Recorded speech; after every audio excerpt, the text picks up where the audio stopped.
Iglesia Bautista Misionera del Talar le invita a escuchar el siguiente mensaje que edificará su fe.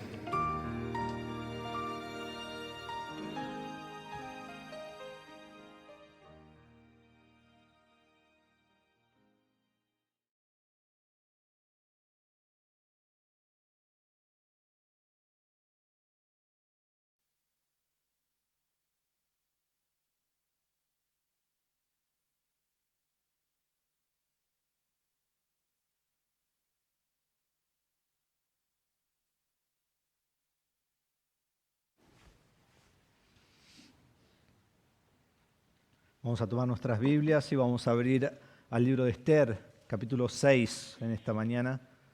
Esther, capítulo 6, qué hermosa canción que cantamos antes del mensaje.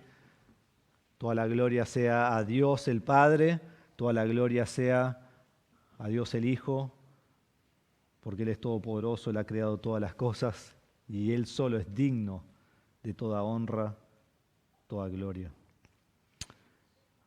Esther capítulo 7, estamos en esta mañana, y quiero comenzar haciéndote una pregunta. ¿Cómo respondés vos cuando tu situación parece imposible? Cuando tu situación parece sin esperanza, cuando tu situación parece sin salida.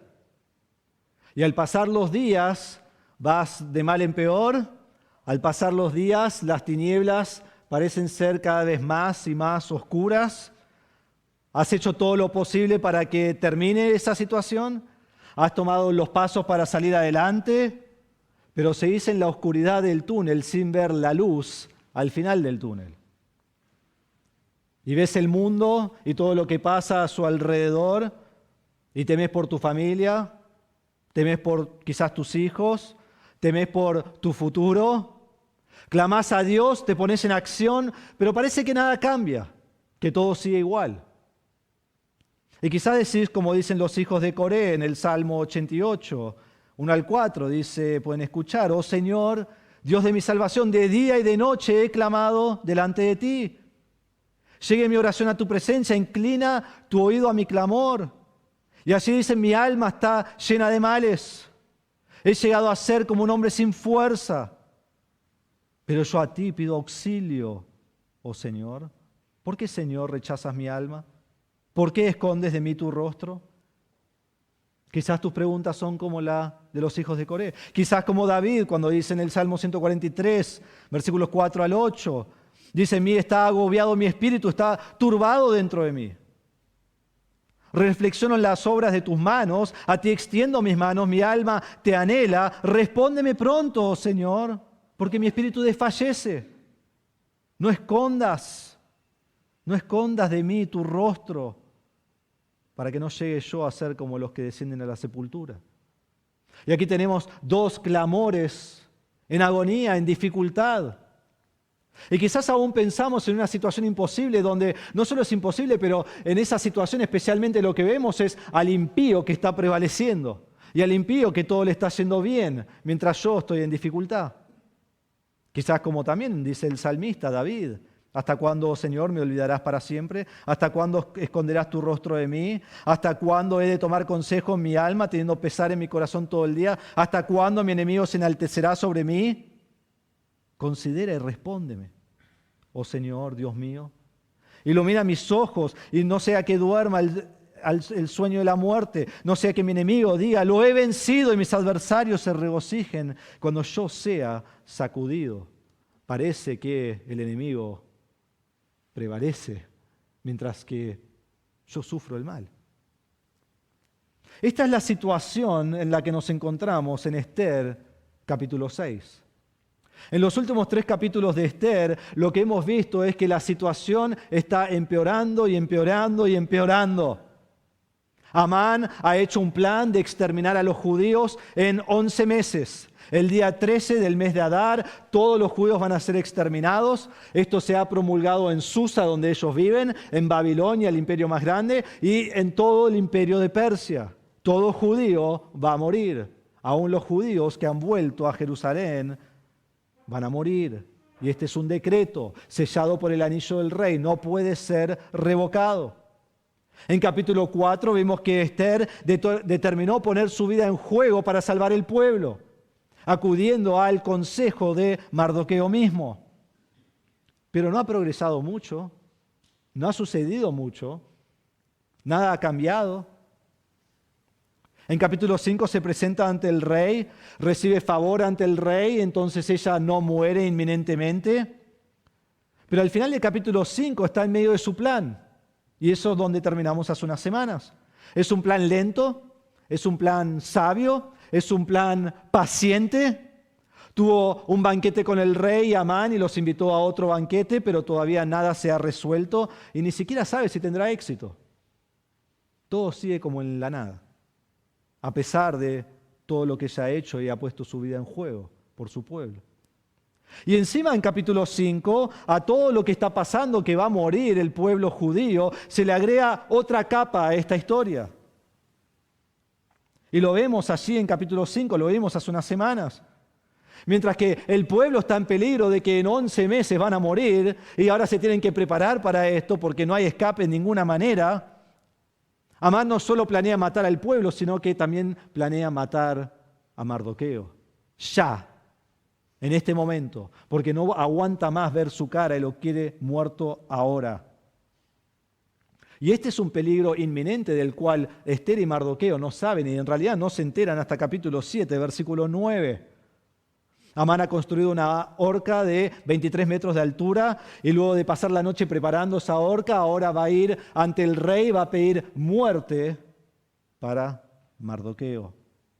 Entonces, cuando llegamos al final del capítulo 5, pensamos, aún si funciona el plan de Esther y el rey tiene compasión sobre ella y contra el pueblo, de alguna forma puede hacer algún edicto que quite el edicto que ya está, Mardoqueo igual va a estar muerto. Porque Mardoqueo va a morir antes de que lleguen a ese segundo banquete, en capítulo 7. Entonces ruina va a venir a Mardoqueo. Y él será un ejemplo de la ruina que va a venir a todos los judíos. Entonces la esperanza parece desvanecerse aún en medio del plan de Esther. Y humanamente hablando, no había esperanza. Humanamente hablando, no había salida. Humanamente hablando, el impío estaba prevaleciendo, estaba creciendo. Y lo que quiero que veamos es que en medio del mal, Dios. Detrás de la escena y de todas estas escenas, Dios está obrando. Dios está presente. Y capítulo 6 es un cuadro de la obra soberana de Dios, moviendo cada circunstancia para el bien de los suyos y para la gloria eterna de Dios. Es un cuadro de Romanos 8:28. Donde dice, y sabemos que para los que aman a Dios todas las cosas cooperan para bien, esto es, para los que son llamados conforme a su propósito. Y Romanos 8:28 está puesto en acción aquí en Esther capítulo 6. Y me encanta Esther porque lo que vemos en Esther es lo que vemos en nuestra propia vida hoy. Dios está obrando de la misma manera. Entonces es en Él en quien ellos deben confiar. Yo le leí 2 salmos en esta mañana, el 143, donde están en gran angustia, pero al final de eso, en versículo 8, dice, por la mañana hazme oír tu misericordia, porque en ti confío. Eso dijo David. Y en el Salmo 13, David dice, después de decir, ¿hasta cuándo, Señor, me olvidarás para siempre? Él termina, dice en versículo 5, pero yo en tu misericordia he confiado. Entonces, en medio de la angustia y en medio de la dificultad, David confía en el Señor. Y en medio de lo que está pasando, el pueblo judío debe confiar en Dios. Porque mientras el pueblo dormía en esta noche, en capítulo 6, Dios obraba. Dios obraba. Entonces, hermano, confía en Jehová, porque aun cuando la salida humana parece imposible o parece sin esperanza, Él obra todo para tu bien y para su gloria. Entonces Dios hará su obra y hará su obra en su manera perfecta, a su tiempo exacto, para cumplir su propósito divino eterno. Y lo que yo tengo que hacer es confiar en Él.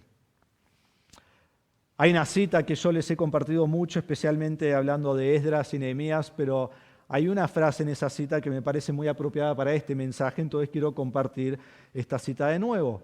Cuando le preguntaron a Lutero cuál era el éxito de la Reforma y por qué sucedió todo lo que sucedió en la Reforma protestante, él dijo así: yo simplemente enseñé, prediqué y escribí la palabra de Dios, de lo contrario yo no hice nada. Y escuchen esto: y mientras yo dormía,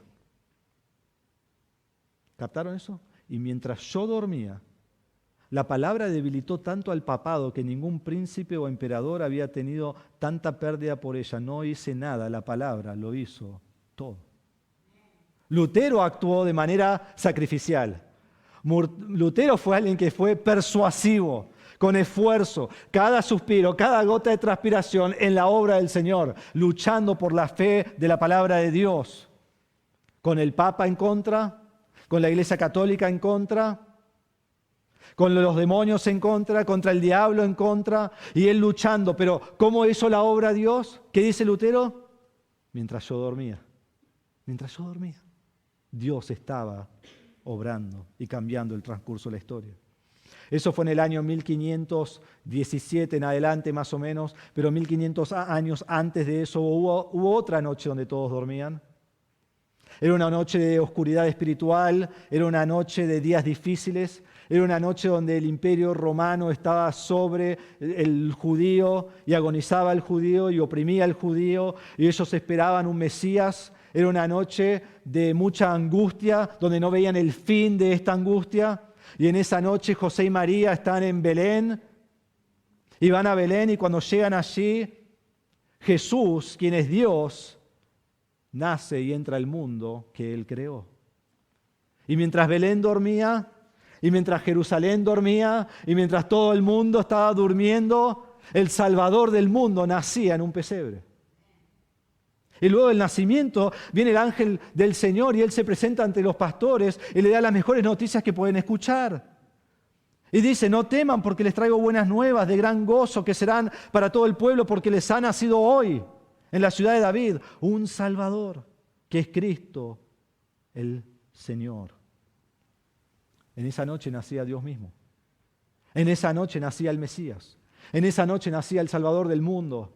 El Cordero de Dios que quita el pecado del mundo. El que vino a reconciliarte a vos con Dios. El que trae vida eterna y la ofrece por medio de la obra de Cristo en la cruz. Estaba naciendo en el medio de la noche. Mientras todos dormían, Dios obraba soberanamente. Ahora, cuando venimos a capítulo 6 aquí, no quiero que perdamos de vista lo que hemos visto en capítulo 5 y lo que veremos en capítulo 7. Y eso es que Dios te llama a acción. Porque podés decir: bueno, yo duermo, Dios obra, todo bien. De día hago lo que quiero, de noche obra Dios. No, Dios te llama a acción. Es lo que Esther hizo en capítulo 5. Es lo que Esther hará en capítulo 7. Pero aunque Dios usa a las personas en su plan divino, debemos entender que Él obra mientras vos dormís. Y está obrando soberanamente cuando la situación parece imposible y sin esperanza. Entonces, en el momento exacto, Dios obra trayendo salvación a su pueblo. En el momento exacto, Dios obra en toda tu circunstancia. En el momento exacto, Dios obra para tu bien, según su propósito y su gloria. Entonces, quiero que notemos, antes de llegar a capítulo 6, que al final de capítulo 5 no ha cambiado en nada la situación del pueblo. ¿Notaron eso? Al final de capítulo 5 no ha cambiado en nada la situación del pueblo. El cambio de la historia de Esther no viene en capítulo 4, cuando Esther determina que ella va a poner su vida en juego por el pueblo, diciendo: si perezco, perezco. Ahí no cambia la historia. En capítulo 5 tampoco cambia la historia. El cambio no viene allí, cuando el rey le extiende misericordia a Esther y ella tiene un banquete y le pide otro banquete. El cambio de la historia de Esther no ocurre en capítulo 7, cuando revela que Amán es el enemigo que quiere destruir a los judíos. No, hermanos, no. El cambio de la historia de Esther ocurre en capítulo 6.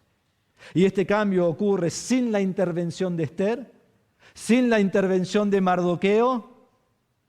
Este cambio ocurre en una noche de que podríamos llamar, entre comillas, circunstancias comunes, circunstancias corrientes. donde Dios soberanamente mueve todas las cosas para cumplir su propósito divino. Entonces lo que vamos a ver en la escena número 6 es que en la tranquilidad de la noche, Dios. En la tranquilidad de la noche, Dios. En primer lugar vamos a ver las coincidencias de la noche. Si tomás nota, coincidencias entre comillas. Las coincidencias de la noche. Miren versículo 1 conmigo.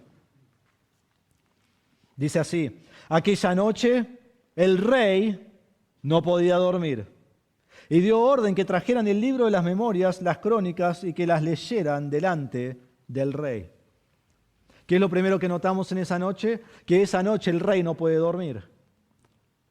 Ester está durmiendo, Mardoqueo está durmiendo, el pueblo está durmiendo, toda la ciudad está durmiendo, todo el imperio está durmiendo, pero hay dos hombres que en esta noche no duermen. El primero es Asuero, el rey Asuero. El segundo es Amán, que está toda la noche preparando la horca antes de ir al rey. El primero va a querer honrar a Mardoqueo, que es el rey, y el segundo, Amán, va a querer destruir a Mardoqueo. Y estos dos hombres no duermen. Esta fue la noche del primer banquete de capítulo 5 que vimos hace unas semanas. Ester había invitado al rey Asuero con Amán y allí le hizo el pedido de venir a otro banquete para que el rey le conceda su deseo en ese banquete.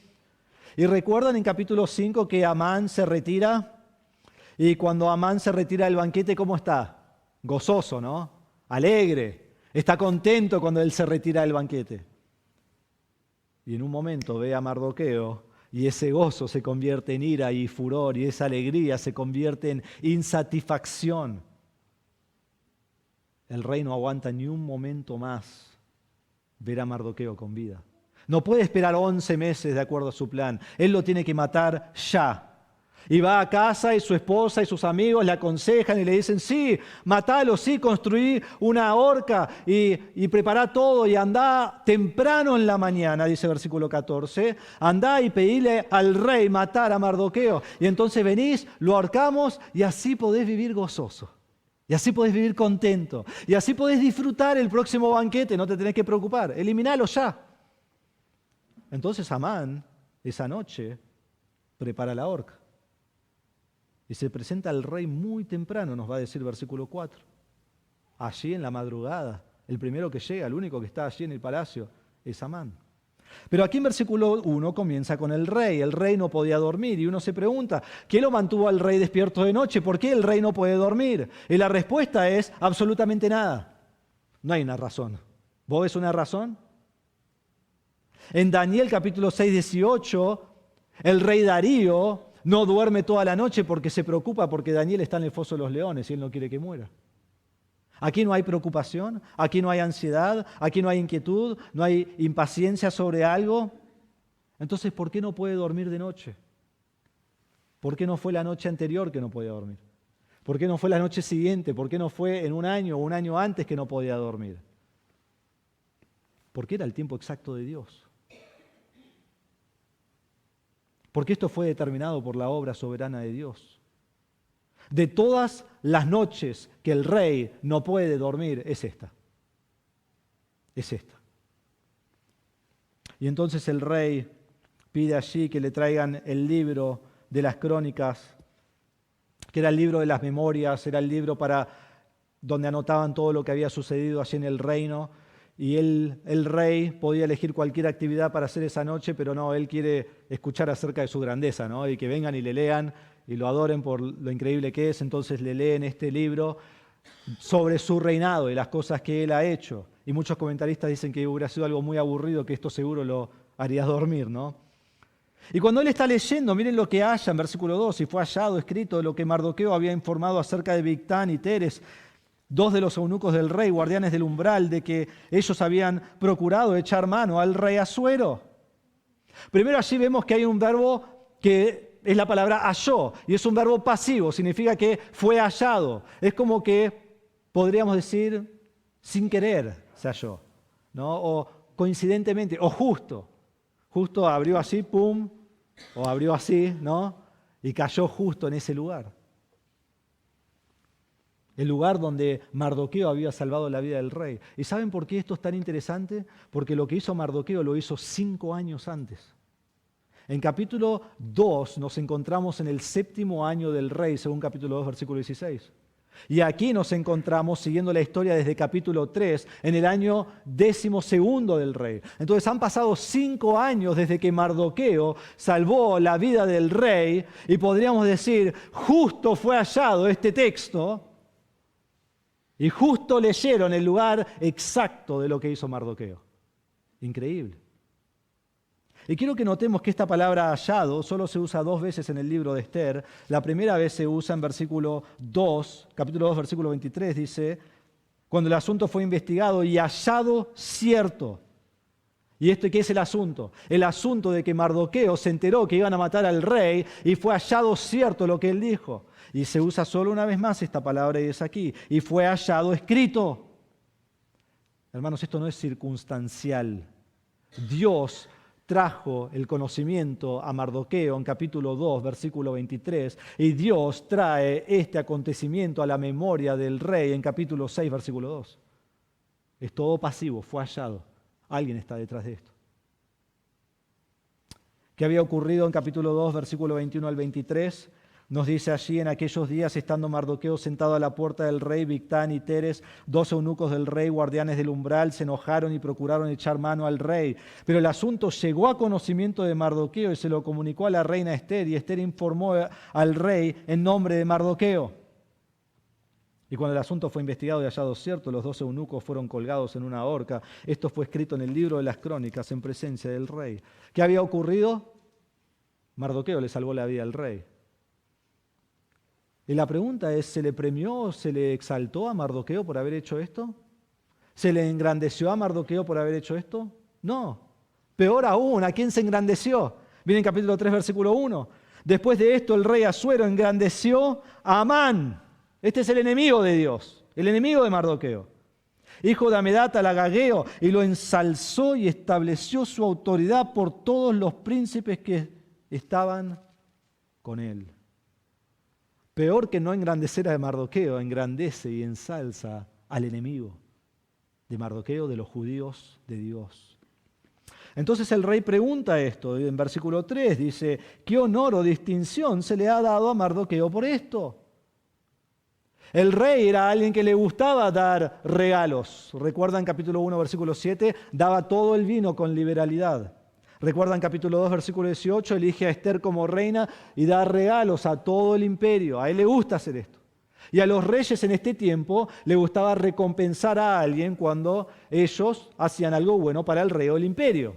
Porque si yo recompenso a este hombre, entonces otros van a decir, si yo hago cosas buenas para el rey, me va a recompensar. Entonces quería recompensarlo. Y cuando él hace esta pregunta, responden los siervos del rey que le servían, en versículo 3, nada se ha hecho por él. ¿No fue recompensado? ¿No fue honrado? ¿No se habló de él? Y esto es como una sorpresa para el rey. ¿No se le dio ningún honor a este hombre? Hay que corregir esto de inmediatamente. Pero hermanos, notemos que la falta de honra no fue una omisión del rey ni de sus consejeros. La falta de honra fue parte del plan determinado de Dios.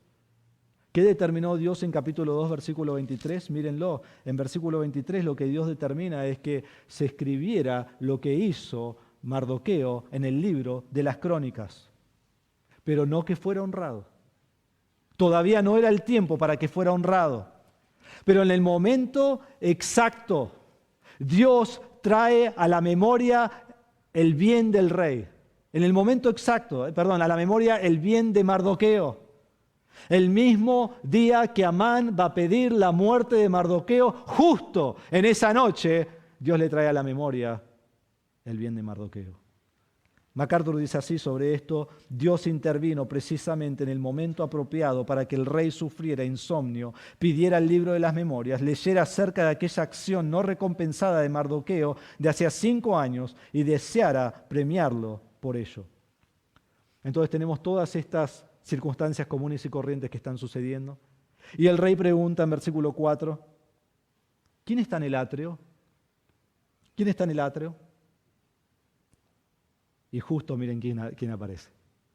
Y Amán acababa de entrar al atrio exterior del palacio del rey para pedir al rey que hiciera ahorcar a Mardoqueo en la horca que él había preparado. Es temprano en la madrugada, el rey no ha dormido, Amán no ha dormido, Amán viene tempranito, viene en la madrugada, porque quiere matar a Mardoqueo temprano, así puede disfrutar el día, así puede disfrutar el banquete, así puede estar gozoso en todo su egoísmo. Y no hay ningún otro consejero menos Amán.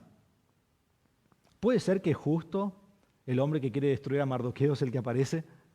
¿Puede ser que justo en el momento que quiere pedir la muerte de Mardoqueo, el rey quiere pedir qué debe hacer para honrar a Mardoqueo? ¿Puede ser que todo esto está sucediendo al mismo tiempo? ¿Y será que estas son coincidencias? Que justo el rey no puede dormir, que justo lee en el libro de las memorias, que justo lee acerca de Mardoqueo, que justo aparece Amán, el único consejero. Hermanos, ¿puede ser tantas coincidencias? No puede ser. Dios va controlando todo. Un autor dice así: para el observador casual, cada giro nuevo de la trama parece una coincidencia sorprendente, pero revela la interacción providencial de Dios para aquellos que ponen su confianza en Él. Entonces te pregunto, ¿vos confiás en que Dios es soberano en tu vida? ¿Vos confiás en que Dios es soberano en tu vida? Que no hay casualidades, que no hay coincidencias, que no hay, justo pasó esto, o justo llegué, o justo tuve suerte, tuve mala suerte. Dios no es el Dios de casualidades. Dios no es el Dios de coincidencias. Dios es el Dios de control absoluto y perfecto, obrando tu bien para la gloria de su nombre. Ese es Dios. Dios no está sorprendido acá, Dios no cambia acá, Dios controla todo. Tanto en la vida de Esther como también en nuestras propias vidas, para nuestro bien, para cumplir su voluntad. Este mismo autor que leí hace un momento dice así: Dios permite que cada uno de estos hombres actúen de acuerdo a sus hábitos, valores y ambiciones. Dios toma esos elementos para cumplir su propósito y sus intenciones. Entonces cada uno actúa libremente, pero Dios está en control de eso para traer a cabo su plan. ¿Confías en que Dios es soberano en tu vida? Que cuando la salida parece imposible, cuando la salida parece sin esperanza, cuando es oscura y cada vez más oscura en tus días, que Dios está haciendo su obra, que puedes confiar en Él. Y Él obra para tu bien y para su gloria. Aun cuando no podemos entender por qué hace lo que hace, podemos confiar en Él. El primer acto termina en esta manera, en versículo 5, dicen: los siervos del rey respondieron: Amán está en el atrio, y el rey dijo que entre. Amán ha preparado la horca, Amán va a pedir por la vida de Mardoqueo, por un lado, el rey no ha podido dormir, el rey escucha acerca de lo que hizo Mardoqueo, quiere honrarlo, y ahora estos dos hombres se juntan. Y la pregunta es: ¿quién hablará primero? ¿Y qué dirán? Y con un nuevo giro en la historia, la ironía vuelve a prevalecer. Hemos visto mucha ironía en este libro y aquí vemos más ironía en versículos 6 al 11. Y aquí vemos en segundo lugar no solo las coincidencias de la noche, pero la ironía del honrado. La ironía del honrado. Amán entra al atrio en versículos 4 y 5 y aquí tenemos una de las escenas más cómicas y más irónicas de toda la Biblia. Si hubiera un cuadro del orgullo, la cara que estaría ahí quizás sería Amán, un hombre orgulloso y uno orgulloso antes de su caída. Entonces Amán entra y está como ansioso, quiere sacarse esto de encima y quiere venir y decir: rey, Mardoqueo es rebelde, Mardoqueo no se arrodilla ante mí, Mardoqueo debe morir ya. Eso es lo que él quiere decir. Y cuando él viene, el rey lo llama para pedirle consejo. Y Amán habrá pensado: esto es aún mejor de lo que pensé. El rey me pide a mí que entre. Y antes de que él haga su pregunta, en versículo 6 dice: cuando Amán entró, el rey le preguntó: ¿qué se debe hacer para el hombre a quien el rey quiere honrar? Y esto es muy irónico, ¿saben por qué? Porque cuando Amán pide la muerte de los judíos, se olvida de mencionar un detalle. ¿Saben cuál es? Que eran los judíos a quien iba a matar. Él solo dijo una nación rebelde. Y ahora y lo engaña, lo manipula, ¿no? Y ahora cuando el rey pide quién va a honrar, se olvida un detalle de nombrar quién es. Y él le dice, ¿qué se debe hacer con el hombre a quien el rey quiere honrar? Y quizás para Amán esto es aún mejor de lo que esperaba. Vino para pedir muerte de Mardoqueo, pero ahora entró y el rey quiere honrar a alguien. Y lógicamente Amán asumió que era él, ¿no? ¿A quién más va a querer honrar? Y versículo 6 dice, y Amán se dijo, o sea, se habla a sí mismo, ¿a quién desearía el rey honrar más que a mí? Me quiere honrar a mí. Ahora, lógicamente, él asumió eso. Esto es lo que hace un soberbio, esto es lo que hace un orgulloso, envuelto en su propia gloria, uno que es egocéntrico, uno que es arrogante, uno que es egoísta. Pero pensemos en esto, su pensamiento es lógico, pero es necio. ¿Por qué es lógico? Bueno, pensémoslo. Él es el segundo en autoridad bajo el rey. Él tiene el anillo de sellar del rey, tiene todo el poder del rey. Nadie entraba y salía de la presencia del rey como él. En capítulo 5, versículo 11 nos dice que él es glorioso, que él es rico, que él es exaltado, que él tiene la autoridad sobre todos los príncipes. Y después dice que aún la reina cree que él es maravilloso porque lo invita al banquete. Entonces él está en toda su gloria. Y lo único que a él le falta es que el rey lo demuestre públicamente. Que me honre. Pero aunque es lógico, es muy necio. Es muy necio. Porque asumió que el rey lo quería honrar a él. Y debió haber preguntado antes de hacer lo que hizo.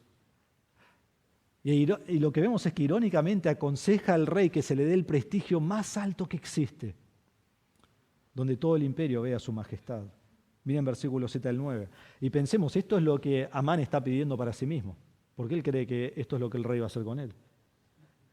Dice, Amán respondió al rey, para el hombre a quien el rey quiere honrar, que traigan un manto real con que se haya vestido el rey, y un caballo en el cual el rey haya montado, y en cuya cabeza se haya colocado una diadema real. Y el manto y el caballo sean entregados en mano de uno de los príncipes más nobles del rey, y vistan al hombre a quien el rey quiere honrar. Los lleven a caballo por la plaza de la ciudad y anuncien delante de él. Así se hace al hombre a quien el rey quiere honrar. Amán no pide riqueza, Amán no pide poder, él ya tiene eso. Lo que Amán pide es fama. Lo que Amán pide es fama. Aquí en versículos 7 al 9. Lo que él quiere es reconocimiento público. Lo que él quiere es que todos sepan que él es el gran hombre después del rey. Y que todos vean su gloria. Y entonces dice, si querés honrar a este hombre, esto es lo que tenés que hacer, rey. Tenés que vestirlo de un manto real. Y debe ser un manto real que el rey haya usado. Porque eso muestra gran gloria. Y que use uno de los caballos sobre el cual el rey ha montado. Y que en este caballo haya una diadema real. Que era como, por decirlo así, un sello de que este era el caballo del rey. Y se hacía eso en el tiempo de Persia. Y él quiere, no cualquier caballo, un caballo del rey con esta diadema real. Que muestre prestigio, que muestre gloria al que está siendo honrado. Pero esto no fue suficiente para Amán. Él quiere más que esto. Y dice, después agarra a uno de tus nobles más confiados, uno de los más grandes, uno de los mejores de todo el imperio, y que él agarre las riendas del caballo y él guía a esta persona. Y él declare de manera humilde, miren lo que pasa con el hombre que el rey quiere honrar. Y hace humillar a otro para que el que está arriba del caballo sea elogiado, sea alabado, sea dado gloria y honra. Entonces el rey le dice, eso es una excelente idea. Me encantó. Lo vamos a poner en obra. Versículo 10. Entonces el rey dijo a Amán, toma presto el manto y el caballo como has dicho, y hazlo así con el judío Mardoqueo, que está sentado a la puerta del rey. No omitas nada de todo lo que has dicho.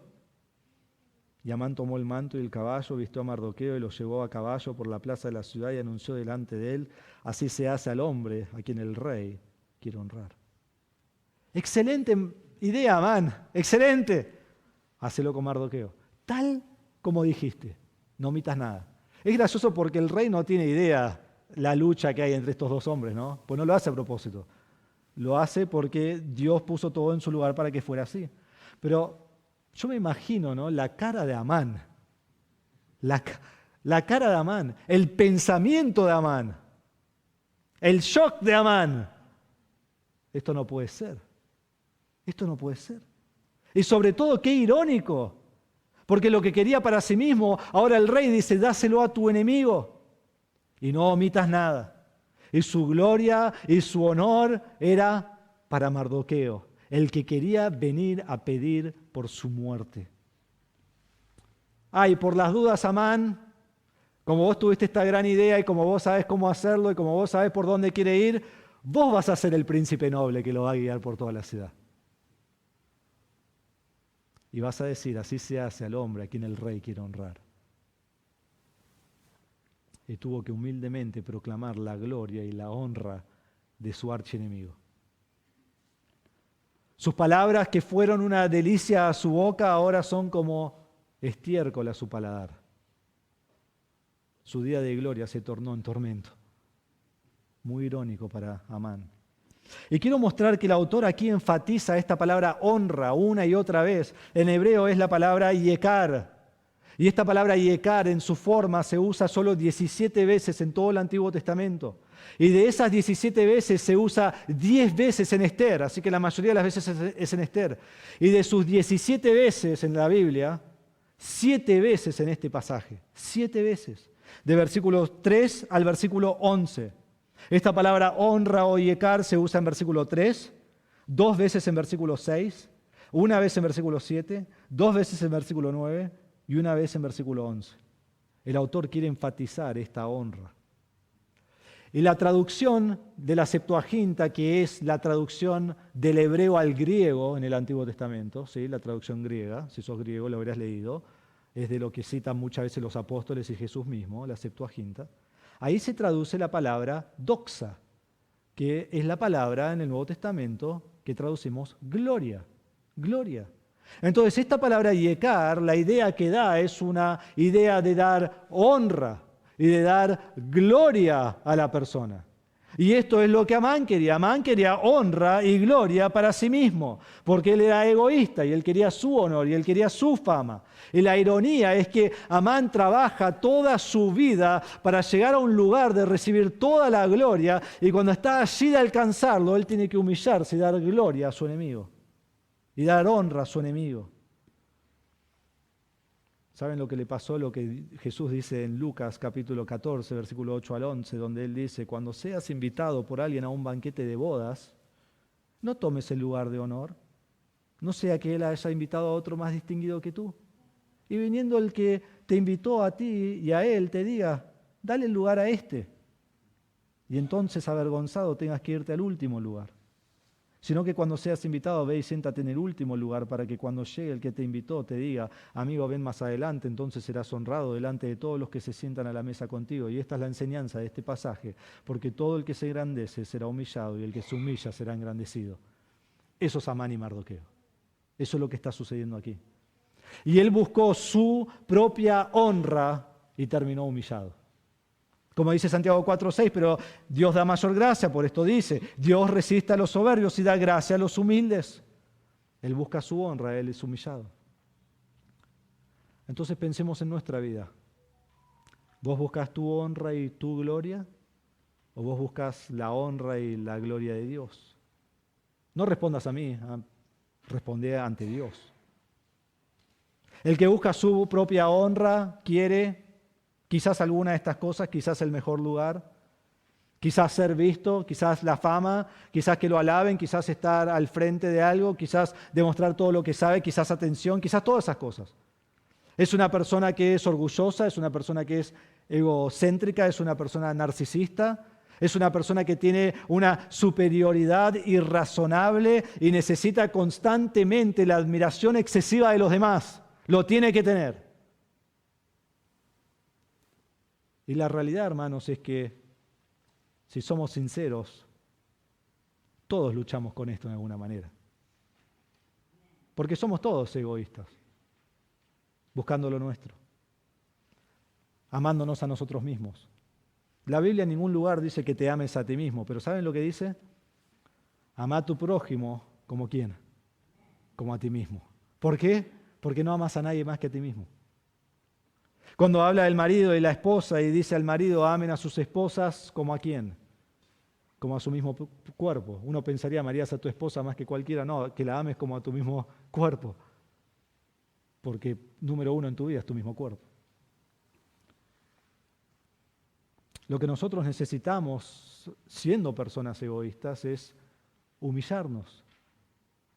En Filipenses capítulo 2, versículo 3 dice, no hagan nada por egoísmo o por vanagloria, sino que con actitud humilde cada uno de ustedes considere al otro más importante que a sí mismo. No buscando cada uno sus propios intereses, más bien los intereses de los demás. Ven, Amán buscó lo suyo. Y miren esto, ¿cómo lo hago? Lo quiero hacer, ¿cómo lo hago? ¿Cómo lo obtengo? Haya pues en ustedes esta actitud que hubo también en Cristo Jesús. ¿Cómo lo obtengo? ¿Cómo llego a hacer eso? Veo a Cristo, veo su actitud, y su actitud acá es que Él en toda su gloria, en todo su reino, sobre todo el mundo, viene a este mundo, nace como un bebé, como un hombre, no solo un hombre, sino como el más bajo de los hombres, como un esclavo, y Él da su vida en la cruz por todo el mundo para salvarlos. Y se humilla en la muerte más humillante y más dolorosa y más horrible que había en su tiempo. ¿Para qué? Para traernos salvación. Esa es la actitud que tengo que seguir. Esa es la actitud de mi vida. Debo ser humilde. Y si Dios quiere honrarme en el camino de la humildad que estoy siguiendo, Dios puede hacerlo. Y si me honra a mí o te honra a vos, debes darte vuelta y devolver esa honra a Dios en gloria a Él. Proverbios 29, 23 dice, el orgullo del hombre lo humillará, pero el de espíritu humilde obtendrá honores. Y en Apocalipsis vemos que esos honores vuelven a Dios, poniendo nuestras coronas delante de Él, en adoración a Él. ¿Vos anhelás la humildad en honor a Dios? En casa yo siempre hago un chiste con mi hija más grande, ¿no? Que más grande está, más odia mis chistes, ya está en esa edad.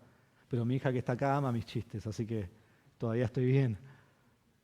Y le digo a Sofía, yo soy tan humilde, Sofía. Soy el más humilde de todos los humildes. No hay nadie tan humilde como yo. ¿No? Y le hago esos chistes. Está como, ay papi, no, eso significa, y se enoja, ¿no? Se lo hago a propósito. Pero quizás así actuamos en nuestra vida, ¿no? Yo ya estoy ahí humilde, estoy ahí con Cristo. Cristo casi me tiene que mirar a mí para entender qué es humildad. Ese es el orgullo de orgullos. Y al final, el que merece toda gloria y honra es Dios el Padre, Dios el Hijo. En Apocalipsis 4:11, el final del tiempo, dice, digno eres, Señor y Dios nuestro, de recibir gloria y el honor y el poder, porque tú creaste todas las cosas y por tu voluntad existen y fueron creadas. Eso es a Dios el Padre. Y después en capítulo 5 dice a Dios el Hijo, y miré y oí la voz de muchos ángeles alrededor del trono de los seres vivientes y de los ancianos. El número de ellos era millares de millares que decían a gran voz, el Cordero, este es Jesús, el Cordero que fue inmolado es digno de recibir el poder, las riquezas, la sabiduría, la fortaleza, el honor y la gloria y la alabanza. Entonces reflexioná en tu corazón y sé sincero. No lo que tu hermano tiene que escuchar, no lo que tu pastor tiene que escuchar, pero ante Dios que ya conoce tu corazón. ¿Es tu anhelo recibir honra? ¿O es tu anhelo honrar a Dios? Y si buscas tu honra, te ruego, humillate y sé como Cristo. Seguí su actitud. Y si anhelás la honra de Dios, pregúntate, ¿en qué manera anhelo la honra de Dios? ¿En qué manera en mi vida diaria, en qué manera en cada hora, en qué manera en cada minuto estoy honrando a Dios? Y junto con eso, ¿cómo lo puedo hacer aún más? Porque nadie ha llegado. Todos estamos creciendo. Entonces, ¿cómo lo puedo hacer más? Y si Dios te da honra y Dios te da gloria, no tomes esa gloria para ti, pero devolvésela a Dios en adoración. Porque si Él te engrandece, alabado sea Dios. Entonces vemos aquí en la tranquilidad de la noche que Dios está obrando, ¿no? En todas estas coincidencias, en esta charla con Amán. Y tercero vemos la caída del malvado. No solo las coincidencias de la noche, la ironía del honrado, sino la caída del malvado. La caída del malvado, en versículos 12 al 14.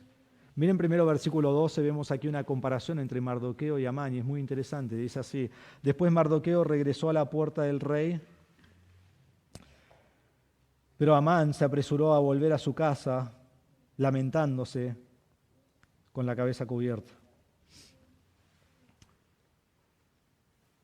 Mardoqueo tomó todo el evento sin gloriarse, no nos dice nada acerca de él. Es casi como que él ni está en el texto, es pasivo en este texto. No le afectó esto. Fue como otro día normal para él. No dice que se glorió, no dice que estuvo más gozoso, no dice que estuvo más satisfecho. Él ya tenía todo lo que necesitaba. Simplemente terminó de ser honrado. ¿Y qué dice? Volvió a la puerta del rey. Volvió a su trabajo, volvió a su rutina, volvió a lo que tenía que hacer. Y no nos dice más nada de él. Esta es la persona que Dios honra. Pero Amán es todo lo contrario. ¿Cómo termina capítulo 5? Recuerdan que él vuelve del banquete y él vuelve y habla con sus amigos y habla con su esposa y le cuenta toda su gloria. Recuérdenlo por si se han olvidado. Tengo una multitud de hijos, nos dice en versículo 11, y soy muy grande y tengo el anillo de sellar y soy la autoridad sobre todos los príncipes del rey y aún la reina me exaltó y me invitó a otro banquete y soy increíble. Recuérdenlo, soy increíble. ¿Y cómo vuelve ahora? Se apresuró a volver a su casa, lamentándose con la cabeza cubierta. Ahora vuelve lamentándose. Estaba sorprendido, fue humillado, tenía gran lamento, tenía gran tristeza. Esta fue una respuesta de luto de cuando alguien muere. Llegó al punto más bajo porque sus circunstancias controlan toda su vida. Amán solo quería gloria, solo quería honra, no la pudo alcanzar y ahora tiene tristeza, tiene depresión, tiene luto, está re mal. Y esta frase revela mucho su corazón. Ante el rey parecía gozoso, pero en lo más profundo de su corazón, su orgullo fue atacado y produjo gran tristeza. ¿Cómo respondes vos cuando no te alaban los demás continuamente?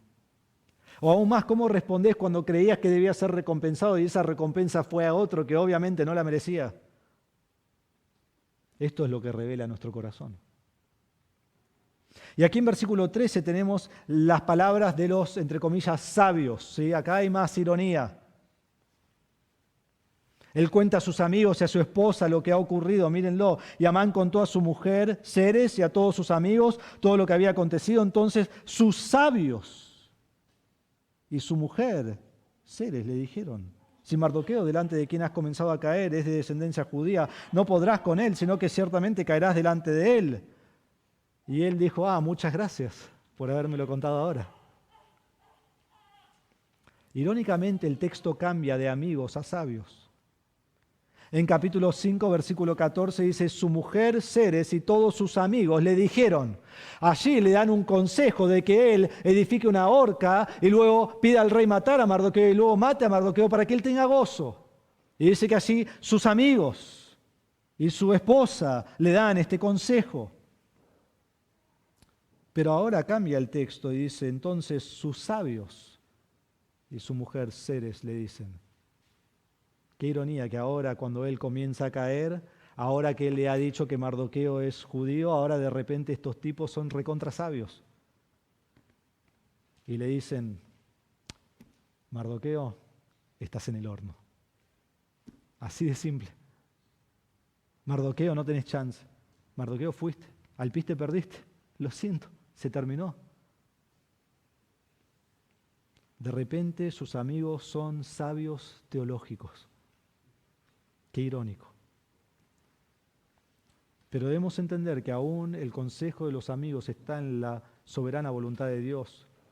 Dios determinó que ellos den consejo horrible en capítulo 5, versículo 14, y ahora le den un consejo sabio. Todo eso está en las manos de Dios. Y Amán queda derrotado. Y versículo 14 dice: aún estaban hablando con él cuando llegaron los eunucos del rey y llevaron a prisa a Amán al banquete que Ester había preparado. Entonces ahí está Amán tratando de procesar todo lo que pasó, tratando de entender lo que está pasando, todo lo que pasó desde la madrugada, todo el día, la honra a Mardoqueo, su humillación, y después vuelve ahora sus sabios y su mujer le dicen, vos vas a morir, o sea, ya estás cayendo, vas a caer, lo siento. Y él está pensando todo eso, no tiene tiempo de procesarlo, no tiene tiempo de armar otro plan. Y dice, mientras hablaban, los eunucos vienen a buscarlo, los llevan al banquete. Se lo llevan. Y el banquete lo vamos a ver la semana que viene, en capítulo 7. Hermanos, 2 principios con los cuales quiero terminar en esta mañana. Primero, Dios está detrás de las escenas cambiando el transcurso de la historia. En Esther, en tu vida, en mi vida, en toda la historia del mundo. Dios está actuando. El cambio aquí en Esther capítulo 6 no fue producido por Esther y no fue producido por Mardoqueo. La decisión de Esther de ir ante Asuero no cambió nada en la historia. En realidad, al final de capítulo 5, después de que ella toma esta determinación, las circunstancias fueron peores que al principio. Porque ahora encima iban a matar a Mardoqueo inmediatamente. En capítulo 6, Esther ni siquiera es mencionada. Mardoqueo es mencionado pasivamente. No nos dice lo que pensó, no nos dice su actitud, no nos dice nada acerca de él. Dios obró mientras ellos dormían en la noche. Ahora, esto no significa que su acción es insignificante. Dios usará a Esther y su acción en capítulo 7 para desenmascarar a Amán. Dios usa a sus siervos, pero Dios no depende de sus siervos para lograr su voluntad. ¿Entienden la diferencia? Un autor dice acá, Dios dirige providencialmente el fluir de la historia humana por medio de las vidas ordinarias de individuos para cumplir las promesas de su pacto. Qué gran Dios que servimos. Y es así, qué gran Dios que Dios nos permita a nosotros ser usados en su plan divino. Qué privilegio. Y durante la noche, Dios movió cada parte de la escena. Mueve a Asuero, mueve a Amán para que ellos hablen en la madrugada. Y aunque Dios no es mencionado, su obra soberana, su obra providencial es fácilmente entendida. ¿Y no es así que Dios obra en tu vida? ¿No es así que Dios ha obrado en tu vida por distintos eventos inesperados que parecían insignificantes en su momento para llevarte a donde estás ahora? Pensá en cómo Dios ha dirigido tu vida, guiándote a dónde vivir, guiándote en dónde trabajar, guiándote con quién casarte, guiándote dónde congregarte. Y aún en lo difícil, en las pruebas de la vida, ahí está Dios guiándote en problemas de salud, en la muerte de un ser querido. Al crecer quizás tus hijos y tener hijos que se han apartado del Señor. O relaciones rotas entre marido y esposa, entre padres e hijos, entre primos, entre amigos, entre vecinos. Dios te guía cuando tus esperanzas y tus sueños son destrozados. Y Dios usa todas estas circunstancias en tu vida para tu bien y para su gloria. Entonces, si Dios hace esto y lo hace, debes tener confianza que a pesar de lo que parezca tu situación, a pesar de que parezca sin esperanza, Dios obrará su voluntad para tu bien, para el nombre o la gloria de su nombre. Y entonces, ¿saben qué produce esta confianza en Dios que yo debo tener? Produce primero una fe activa. Esa es la fe que va a tener Esther, que va a actuar en capítulo 5, en capítulo 7.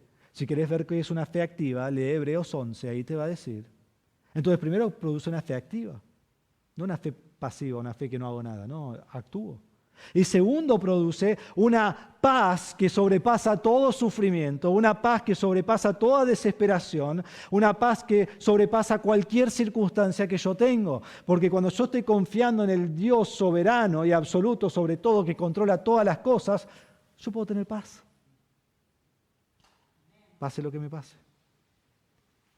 Y si querés leer más de eso, anda a Filipenses 4, que ahí vemos la paz de Dios que sobrepasa toda ansiedad. entonces en las horas más oscuras de nuestra vida podemos estar seguros que el destino final es la gloria con nuestro Señor Jesucristo. Y Romanos 8:35 al 39 dice que nada nos puede separar del amor de Cristo. Es seguro. Entonces cuando vienen esas circunstancias difíciles en tu vida, confía en la soberanía de Dios. Confía en la soberanía de Dios. Segundo, no solo vemos a Dios actuando detrás de la escena soberanamente en este libro y en este pasaje, pero vemos aquí también, segundo, que la gloria personal termina en ruina. La gloria personal termina en ruina. Amán lo tenía todo. Él tenía poder, él tenía fama, él tenía riqueza, él tenía honor y en 24 horas lo pierde todo y aún su propia vida. Vamos a ver la semana que viene. Perdón que les arruino el final de eso, pero calculo que ya lo sabían. Los que planean el mal, a veces caen en su propia trampa, ¿no? Y eso es lo que va a pasar con Amán. ¿Por qué llegó su ruina? ¿Por qué Amán es arruinado? ¿Por qué es destruido? ¿Por qué viene el fin de su vida? ¿Por qué cae? Porque se opuso a Dios. Se opuso a Dios. Y así también ha sido con Satanás. Satanás se ha opuesto a Dios. ¿Y cuál es el fin de Satanás? ¿Y cuál es su ruina? Apocalipsis 20:10 dice así. Y el diablo que los engañaba fue arrojado al lago de fuego y azufre, donde también están la bestia y el falso profeta y serán atormentados día y noche por los siglos de los siglos. Satanás se opone a Dios. Satanás por todos los siglos estará en el lago de fuego siendo atormentado. Y no es solo el fin de Satanás que se opuso a Dios, es el fin de todos los hombres que se oponen a Dios. En Apocalipsis 20, 14 y 15, que este es el gran trono blanco, este es el último juicio que vemos de todos los que han rechazado a Cristo. Dice, la muerte y el Hades fueron arrojados al lago de fuego. Esta es la muerte segunda, el lago de fuego. Y el que no se encontraba inscrito en el libro de la vida fue arrojado al lago de fuego. Este es el fin. Y este fin es sin fin, es eterno. De sufrimiento, atormentado, separado de Dios para siempre. ¿Y para quién es? Para todo aquel que se opone a Dios. ¿Y quién se opone a Dios? Todo aquel que rehúsa creer en Cristo como su Salvador. ¿Y por qué rehúsa creer en Cristo como Salvador? Porque es demasiado arrogante y soberbio para humillarse ante Dios. Juan 3:36 dice, el que rehúsa creer en el Hijo no verá la vida, sino que la ira de Dios está sobre él. Y esa ira se va a ver en el infierno en los siglos por los siglos. No te opongas a Dios. Dios resiste al soberbio, pero da gracia al humilde. Y si hoy sos un enemigo de Cristo, lo primero que tenés que hacer es aceptar que sos un enemigo de Cristo. Darte cuenta, reflexionar en tu corazón y decir, sí, soy un enemigo de Cristo. Y arrepentirte de tu pecado y poner tu fe en Cristo, que Cristo murió en la cruz por tu pecado, resucitó al tercer día en victoria sobre el pecado. Y la Biblia dice que todo aquel que cree en Él tiene vida eterna. Humillate ante Dios. Leí Juan 3:36, la segunda parte, pero la primera parte dice así, el que cree en el Hijo tiene vida eterna. No es por obras, no es por hacer cosas buenas, no es por bautizarte, no es por ir a la iglesia, no es por un montón de otras cosas que puede ser que pienses en tu mente. ¿Sabes cómo tenés vida eterna? Por creer en Cristo. ¿Quién es Dios? ¿Quién dio su vida por ti? Entonces, si no crees en Cristo, pone tu fe en Él. Si conoces a Cristo, no tomes el honor que Él merece. A veces como creyentes lo hacemos. Busca su honra, busca su gloria, busca su grandeza en cada decisión, en cada pensamiento, en cada acción. Y Dios engrandecerá al que se humilla ante Él. Y cuando Dios te engrandece, aún más debes engrandecer a Dios. Entonces, ¿dónde te encontrás en esta mañana? ¿Dónde te encontrás? ¿Estás en Esther capítulo 5 en tu vida? ¿Donde terminamos hace unas semanas? ¿Hay oscuridad donde vos mires? ¿Hay dificultad? Mirás tu situación y decís, va de mal en peor. Y no sé qué hacer, no sé cómo pararlo.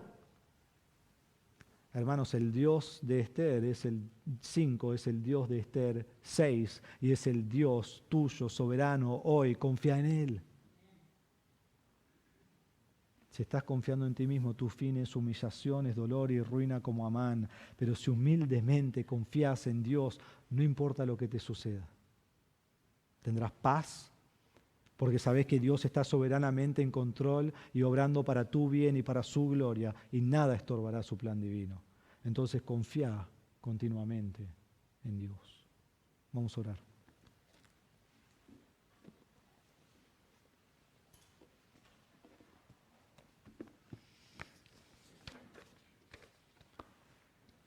Padre, damos gracias por tu palabra en esta mañana. Este texto tiene tanta riqueza y es tan increíble estudiar un libro como Esther, porque pega justo con nuestras vidas y cómo actúas hoy en día.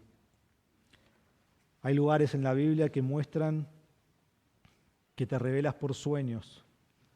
Hay lugares en la Biblia que demuestran que te revelas por milagros.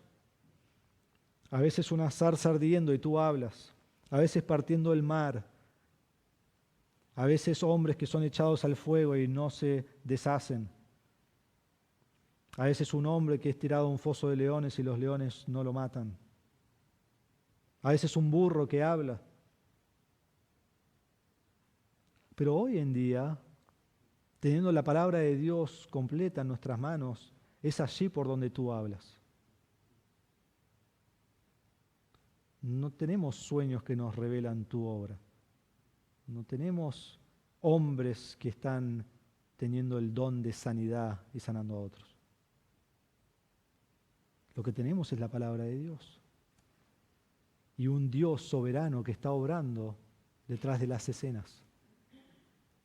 Entonces exactamente lo que vemos en Esther es nuestra situación. Y en nuestra vida común, y nuestra vida corriente, en nuestra vida de coincidencias, sabemos que no son nada de eso para nada. Es un Dios que está moviendo cada cosa de acuerdo a su plan y me permite a mí ser usado para su gloria. Entonces, Padre, al entender tu gran soberanía, te pido que vivamos según lo que entendemos. Y entonces confiemos en ti, en nuestras circunstancias, y vivamos en paz en esas circunstancias, con una fe activa para la gloria de tu nombre. Y Padre, te pedimos que si hay alguien aquí que no te conoce como Salvador, su vida está en juego, su vida está en peligro. Está a un segundo, en cualquier momento, de morir y pasar la eternidad en el infierno. No hay otra oportunidad una vez que uno muere. No hay escape, no hay salida. Es tormento eterno. Te ruego, Señor, que quebrantes su corazón, que se arrepienta hoy de sus pecados, que crea en Cristo como su Salvador, porque eso da vida eterna, produce esperanza. Y entonces, cuando morimos, es ganancia. Y abrimos los ojos en la presencia del Señor Jesucristo, en la gloria de Dios. Y eso va a ser increíble. Y eso también es sin fin. Y eso es por los siglos de los siglos. Gloria a Dios. Te damos gracias por tu palabra en esta mañana, en el nombre de Jesús. Amén.